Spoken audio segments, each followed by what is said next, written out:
March of 1992, there was a house fire at my home here in Greenville, South Carolina, and as a result, was knocked unconscious and sustained second and third, some fourth-degree burn over 49% of my body. So as I sat in the waiting room and listened, and on my many travels back and forth to be treated at the burn center in Augusta, realized that there was a big void here when they returned home, to give them some kind of assurance that we were supporting them as a community.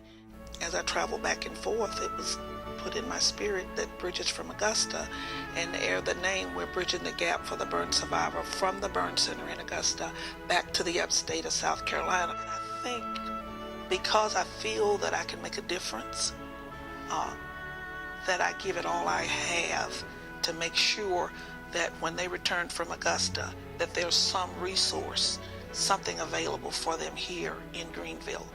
Well, I'm classified as an academic coordinator, but my job is to do whatever needs to be done to make sure Bridges run smoothly. I've seen students come into the Bridges program at the beginning not knowing where they want to go, and not knowing about academics that much, or not knowing whether or not they want to go to college. Some have come in being first-generation college students, or either first-generation high school students. So I just love being around kids. I love being able to put my hands on little things that they've done, and being able to look back and say, I knew you 3 years ago. Now look at you. And a lot of the times, if you get into a program and see what is being done, a program like Bridges, and see what the kids go through and see what the outcomes are, then it makes you feel better about giving money toward education or donating toward education and seeing what the outcomes the kids are going to get from it.